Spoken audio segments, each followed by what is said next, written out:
Hello दोस्तों, नमस्कार, जय हिंद। आप सभी का स्वागत करता हूं एसएससी एरिना में। आज हम लोग करेंगे कॉमन एरर्स का पार्ट नंबर 3। इसके पहले के कॉमन एरर्स अगर आप देखना चाहते हैं तो आप सिंपली सर्च करिए यूट्यूब पे एसएससी एरिना कॉमन एरर्स। सो आपको सारे के सारे वीडियोस प्रोवाइड हो जाएंगे। चलिए आज स्टार्ट करते हैं आज का कॉमन एरर। तो आप लोग इसे खुद भी वीडियो को पॉज करके अटेम्प्ट करिए और कोशिश करिए कि साथ में आप रूल्स भी साथ के साथ सीख लें। सो चलिए पढ़ते हैं इसे। दिस ईयर, इस साल, we were visited, subject helping verb की थर्ड फॉर्म यानी ये पैसिव वॉइस होना चाहिए। So we were visited by, ठीक है, the director of Austrian culture forum, यहां तक ठीक है। मतलब इस साल हमें जो विजिट किया गया था, किसने विजिट किया था? ऑस्ट्रियन कल्चर फोरम के डायरेक्टर ने। बेस्ड ऑन दिल्ली एंड, जो कि दिल्ली में है, और टुगेदर वी वांटेड, अब यहाँ पे ये पास्ट टेंस में है, सो ये भी पास्ट टेंस हो गया, ठीक है। We all wanted in to initiate an art festival in South India. So इसमें एरर कहाँ पे है? देखिए, आप सभी आर्टिकल में एक रूल, प्रीपोजिशन में एक रूल पढ़ेंगे कि जब भी कोई बड़ी सिटी होती है तो उसके पहले जो प्रीपोजिशन है वो इन आता है। इन दिल्ली, न कि ऑन दिल्ली, ठीक है। इन दिल्ली होता है। और जो स्मॉल सिटी होती है उसके पहले एट नाम होता है। जैसे आपका अगर दिल्ली के अंदर आप रहते हैं या किसी जैसे आपके डिस्ट्रिक्ट में कोई छोटा एरिया होता है, सो उसके पहले एट का यूज होगा, जैसे एट बल्लभगढ़, ठीक है।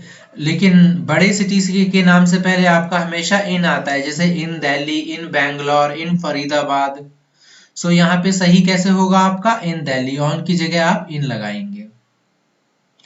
सेकंड देखिए, सेकंड कॉमन एरर है हमारा, I seen that it is getting dark. देखिए, दैट के बाद आपका क्या आ रहा है? इट इज गेटिंग डार्क, यानी प्रेजेंट है। मतलब मैंने देखा कि डार्क हो रहा है, यानी अंधेरा हो रहा है। सो अगर दैट यूज हो गया, आपने नरेशन के रूल्स अगर पढ़े होंगे डायरेक्ट स्पीच और इनडायरेक्ट स्पीच में, सो अगर दैट के बाद आपका प्रेजेंट है तो यहाँ पे भी प्रेजेंट ही होना चाहिए।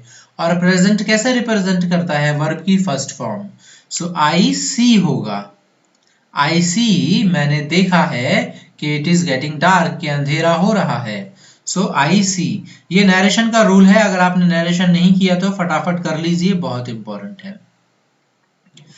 अगला कॉमन एरर देखते हैं। The long term capital gains on listed securities and the dividend tax on equity mutual funds are the right steps to generate resources required for drive demand in rural area India। सो सबसे पहले आप क्या करिए, आप एक बार read कर लीजिए इसको, क्योंकि ना जो कॉमन एरर्स होते हैं वो 3 तरीके से होते हैं। एक तो नॉर्मल रीड जब करेंगे तो जो नॉर्मल आपको दिख जाएगा टेंस वगैरह में। इसके बाद जो दूसरा होगा, ये एक तरीके से आप ग्रामर रूल ही कहिए। तो एक ग्रामर रूल होता है जो इजी दिख जाता है आपको, जो आपने ऊपर ऊपर पढ़ा होता है। जैसे आपने गोल्डन कहीं पढ़ा होगा, golden 100 grammar rules, golden 120 grammar rules, तो उसी में से ऊपर ऊपर दिख जाता है। दूसरा होता है जो थोड़ा डीप में होता है, और थर्ड होता है जो रूल पे ना करके फिर वो आपका कॉम्प्रिहेंशन में यानी रीडिंग में दिक्कत करता है।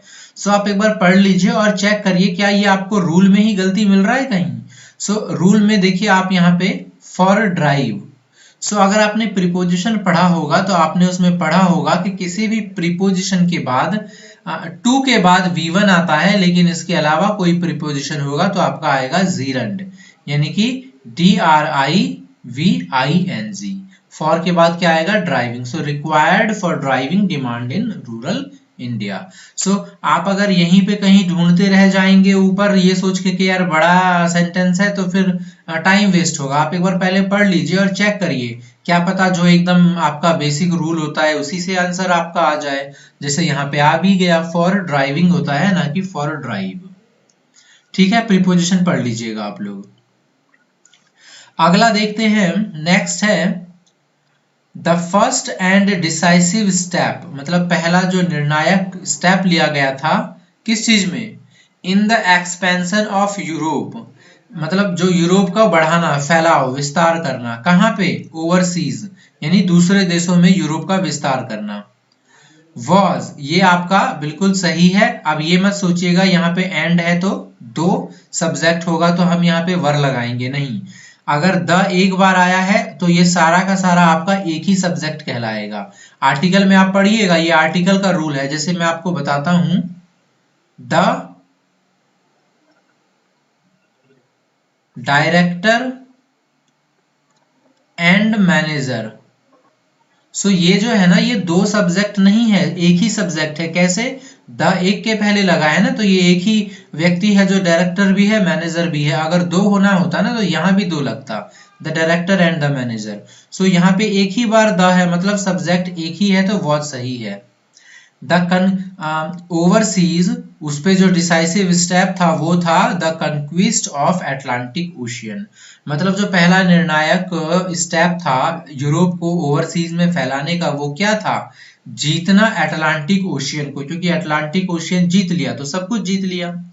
अब देखिए, ये भी आपका आर्टिकल से ही रिलेटेड एरर है। आपने आर्टिकल पढ़ा होगा तो आपने उसमें पढ़ा होगा जो महाद्वीप होते हैं या महासागर होते हैं उनके नाम के पहले हमेशा आर्टिकल द लगता है। So was the conquest of the Atlantic Ocean, ये आपका राइट होगा। सो देखिए कितना छोटा एरर था, है ना, आर्टिकल से। पूरा में ढूंढते रह जाएंगे लेकिन छोटे से में यहाँ आपको एरर मिल गया। इसीलिए एक बार पहले रीड करिए और देखिए कि क्या ऐसा तो नहीं है कि एकदम ऊपर ऊपर ही आपको एरर दिख जाए। सो द अटलांटिक ओशियन इसका सही आंसर होगा। आगे चलते हैं, आगे देखिए, द लॉन्ग टर्म कैपिटल, अच्छा ये तो हो गया है ना, अच्छा ये सेम है, ठीक है। आगे देखिए, आवर प्रोफेसर टॉट अस, हमारे प्रोफेसर ने हमें पढ़ाया था, यानी पास्ट मिल गया हमें। दैट, तो आगे भी पास्ट होगा। One should respect the religions of other. अच्छा, अब जरूरी नहीं है कि आपका ये पास्ट होगा, क्योंकि यहाँ पे आपका क्या आ गया, आपका जनरल हैबिट आ गया एक तरीके से, है ना। So one should respect the religions of others as much as his own. और वैसे भी यहाँ जो पास्ट है, यहाँ पे कोई काम नहीं हो रहा है ना, कोई काम नहीं हो रहा, कोई वर्क नहीं हो रहा होता तो फिर उसको पास्ट में ही रिप्रेजेंट करते।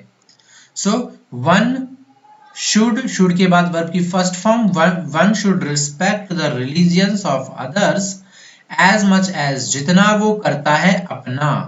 सो देखिए, one should respect the religions of others as much as one's own, ठीक है। देखिए, आपने जब प्रोनाउन पढ़ा होगा तो वहां पे पढ़िएगा कि ही का जो पोजेसिव केस होता है वो होता है हिज, शी का जो होता है पोजेसिव केस होता है हर। यानी यहाँ पे ही होता तो ये हिज सही था, यहाँ पे शी होता तो यहाँ पे हर आता। दे का होता है देयर, अगर यहाँ दे होता तो यहाँ देयर होता। उसी तरीके से वन का जो पोजेसिव केस होता है वो होता है one's. So one should respect the religions of others as much as one's own, जितना वो खुद का करता है उतना ही दूसरों के रिलीजन्स की रिस्पेक्ट करनी चाहिए। सो वन, जहां भी आपको, अगर आपको वन दिख जाए ना दोस्तों, अगर वन दिख जाए तो एक बार यहाँ नजर जरूर मार लीजिएगा कि वंस है कि नहीं, अगर पॉजेसिव केस की जरूरत पड़ रही है तो। क्योंकि अगर क्योंकि जो एरर्स है ना वो मोर और लेस सिमिलर होते हैं सीजीएल में, वो उसी को रिपीट करवाते रहते हैं। तो अगला देखिए, ये वाला हमने लास्ट लेक्चर में भी डिस्कस किया था। No sooner had she arrived that her friends arranged a reception in her honour in the best resort in the town. So ये हमने डिस्कस किया था कि अगर कभी भी सेंटेंस की स्टार्टिंग नो सूनर, हार्डली या स्केर्सली से हो, या आप देख भी सकते हैं लास्ट वीडियो में। सो इसका जो पेयर होता है ना, ये फिक्स होता है THAN, इन दोनों का जो पेयर होता है ना वो फिक्स होता है WHEN, और एडिशन में मैंने बताया था कि इन सभी का यूज पास्ट टेंस में होता है, और अगर इनका ये इन्वर्जन की तरह काम करता है, मतलब अगर कभी भी सेंटेंस की शुरुआत इन तीनों से हो सो इसके बाद हमेशा आपका आएगा helping verb plus subject plus main verb. So क्या यहाँ पे हेल्पिंग वर्ब है? बिल्कुल है। सब्जेक्ट है? बिल्कुल है। मेन वर्ब है? बिल्कुल है। लेकिन यहाँ पे दैट नहीं है आना चाहिए, यहाँ आना चाहिए देन, क्योंकि नो सूनर का पेयर क्या होता है? देन। इसका हिंदी है no sooner had she arrived, जैसे ही वह वहां पहुंचा था, देन हर फ्रेंड्स, वैसे ही उसके फ्रेंड्स ने अरेंज्ड कर दिया। पास्ट टेंस में होता है, मैंने बताया था, तो हैड आएगा और अरेंज्ड आएगा। A reception in her honour in the best resort in the town. तो यहाँ पे एरर क्या है? यहाँ पे एरर है आपका देन आएगा दैट की जगह। एक एरर और है, मैंने ये भी आपको बताया था कि अगर डिड आए तो डिड के बाद आपका मेन वर्ब आता है और डिड के साथ फर्स्ट फॉर्म आती है वर्ब की, लेकिन हैड के साथ कौन सा फॉर्म आता है? हैड के साथ आता है वर्ब का थर्ड फॉर्म। सो एक एरर था दैट की जगह देन आएगा, दूसरा एरर है अराइव की जगह अराइव्ड आएगा। सो इसको आप अच्छे से करिएगा, एग्जाम में एक क्वेश्चन आपको मेंस लेवल पे जरूर मिलता है इससे, तो ये तो हर कोई चेंज कर ही नहीं सकता। आगे देखिए, अगला है ड्यूरिंग इंडियाज स्ट्रगल, यानी कि इंडिया के स्ट्रगल के दौरान। किस चीज के लिए स्ट्रगल? फॉर फ्रीडम, फ्रीडम मतलब आजादी के लिए। मैनी क्या है? प्लूरल और काउंटेबल। सो काउंटेबल होते हैं स्टूडेंट्स और प्लूरल है, तो सही है many brilliant students. Gave up, ये पास्ट की बात चल रही है, सो गेव अप मतलब उन्होंने छोड़ दिया। देयर भी ठीक है, देखिए मैनी ब्रिलियंट स्टूडेंट्स प्लूरल है ना, सो इसका यहाँ पे क्या आएगा? Possessive case there. Studies by Bhagat Singh call, मतलब भगत सिंह के कॉल पे आजादी के समय बहुत सारे ब्रिलियंट स्टूडेंट्स ने अपनी पढ़ाई त्याग दी थी और कूद गए थे फ्रीडम फाइटर यानी आजादी में। सो यहाँ पे एरर क्या है? On Bhagat Singh call. देखिए बाय भगत सिंह कॉल का मतलब होगा भगत सिंह के द्वारा कॉल लिया गया था, लेकिन यहाँ पे बोला जा रहा है कि जो स्टूडेंट्स हैं उन्होंने अपनी पढ़ाई छोड़ दी थी, किसके कहने पर? भगत सिंह के कहने पर। बाय भगत सिंह मतलब भगत सिंह ने कोई काम किया होता है ना, जिसे पैसिव वॉइस में आता है।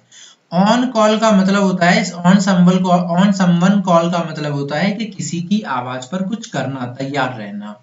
ठीक है, सो यहाँ पे ऑन भगत सिंह कॉल आएगा। सो एरर कहाँ मिल गया आपको? बाय की जगह क्या आएगा आपका? ऑन। चलिए नेक्स्ट में चलते हैं। Madhuri and I have done my work patiently and diligently just for our safe and secure future. अब देखिए माधुरी सब्जेक्ट है, एंड से जुड़ रहा है, और आई, सो हमारा दो सब्जेक्ट आ गया। सबसे पहले यहाँ पे हमको प्रोनाउन का रूल देखना है कि जो प्रोनाउन में जो सब्जेक्ट केस आता है कैसे आता है। 231 रूल आपने पढ़ा होगा, मतलब सब्जेक्ट का प्रोनाउन का सेकंड फॉर्म, थर्ड फॉर्म और फर्स्ट फॉर्म। सो ये माधुरी थर्ड केस हो गया और आई फर्स्ट केस हो गया, यानी माधुरी एंड आई का जो सीक्वेंस है सही है। अगर मान लीजिए आई एंड माधुरी लिखा होता तो वो गलत होता। क्यों? क्योंकि जो जितने भी फॉर्म है, first form, second form, third form subject के, वो 2, 3, 1 के फॉर्म में आते हैं। 1, 2, 3 के फॉर्म में भी आते हैं, लेकिन उसके लिए आपको रूल्स अच्छे से देखने होंगे वो कहाँ आते हैं। नॉर्मल क्या आता है आपका? 2, 3, 1। सो यहाँ पे 3 है और 1 है, सो ये तो सही है। अब ये दोनों मिल करके बनाएंगे सब्जेक्ट सिंगुलर, हैव भी सही है, सॉरी सब्जेक्ट बनाएंगे प्लूरल, तो हैव भी सही है, डन भी सही है। ऐसा मत देख लीजिएगा, कई रूल ऐसे होते हैं सब्जेक्ट वर्ब एग्रीमेंट में कि आई के साथ एम लगा देते हैं, वो अलग केस होता है। ये नॉर्मल सिंपल केस है, तो आई दोनों मिलकर के सब्जेक्ट प्लूरल बनाएंगे, हैव सही है, हैव के साथ वर्ब की थर्ड फॉर्म सही है। माई क्या होगा? देखिए अब यहाँ हमको एरर मिल गया हमारा। अगर आई होता और यहाँ पे एम होता तो आई का जो पोजेसिव केस माई बिल्कुल सही है, लेकिन दोस्तों यहाँ पे जो सब्जेक्ट है आपका, ये दोनों मिलके बन रहा है। सो इनका जो सब्जेक्टिव केस आएगा वो ऑब्जेक्ट पोजेसिव केस जो आएगा, पोजेसिव प्रोनाउन, वो अवर आएगा। Madhuri and I have done our homework, क्योंकि ये दोनों जो मिलके वो सेंस हम निकाल रहा है ना, हम, माधुरी और मैंने, हमने हमारा होमवर्क कंप्लीट कर लिया। आप ऐसे तो नहीं बोलेंगे ना हमने मेरा वर्क कंप्लीट कर लिया, नहीं, हमने हमारा वर्क कंप्लीट कर लिया। सो एरर कहाँ पे है, यहाँ पे ओवर में, आवर में, माई की जगह आवर आएगा। चलिए अगला देखते हैं हमारा एरर। नेक्स्ट देखिए, नेक्स्ट पढ़ते हैं जरा एक बार इसको।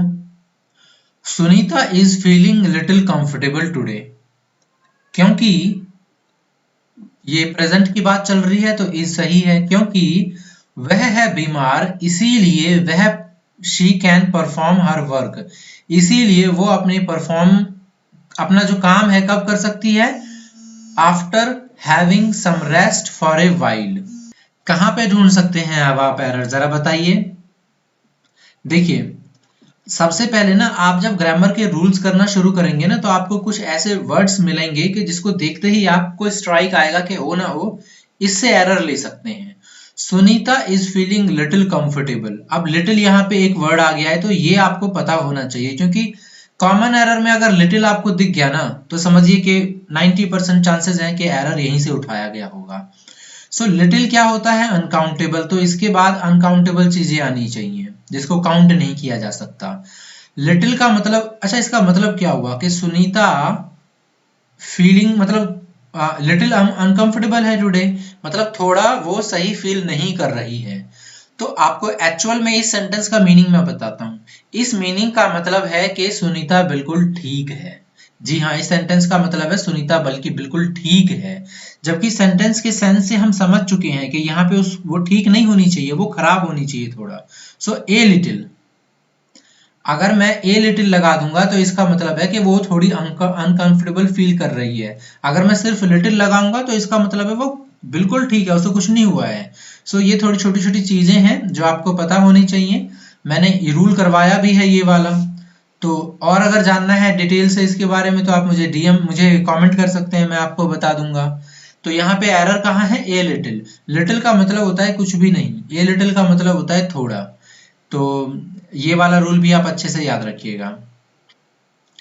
नेक्स्ट है हमारा we must denounce justice and oppression, मतलब हमें मस्ट के बाद वर्ब की फर्स्ट फॉर्म जरूर करनी चाहिए। डिनाउंस मतलब होता है किसी का निंदा करना, निंदा करना मतलब बोलते हैं ना, मतलब जैसे निंदा करते हैं ना, अगर कोई चीज गलत होती है तो उसको सुनाना खरी खोटी, इस टाइप से निंदा करना। We must denounce justice, justice मतलब क्या होता है, न्याय। एंड ऑपरेशन, ऑपरेशन का मतलब होता है दबाव, दबाव मतलब जैसे बहुत सारे जो लीडर्स वगैरह होते हैं, ब्यूरोक्रेट्स होते हैं, दबाव बनाते हैं ना छोटे ऑफिसर्स पे। सो हमें जरूर निंदा करनी चाहिए न्याय की और इस तरीके के ऑपरेशंस की, दबाव की। तो क्या ये सही बन रहा है, क्या हमें न्याय की निंदा करनी चाहिए, नहीं। हमें ये सही तब बनता जब होता हमें निंदा करनी चाहिए अन्याय की और ऑपरेशन की। सो यहाँ पे जस्टिस नहीं, यहाँ पे क्या आएगा, इनजस्टिस। सो यहाँ पे देखिए ऐसा कोई रूल वगैरह से, ग्रामर रूल से नहीं था एरर। सो इसके लिए फिर रीडिंग करनी होगी। तो पहला आपका रूल यही है कि आप पहले नॉर्मल रूल्स फाइंड करिए, क्या पता वहीं से एरर हो। इसमें भी वहीं से था, 90% चांसेस होते हैं वहीं से आपको मिलता है।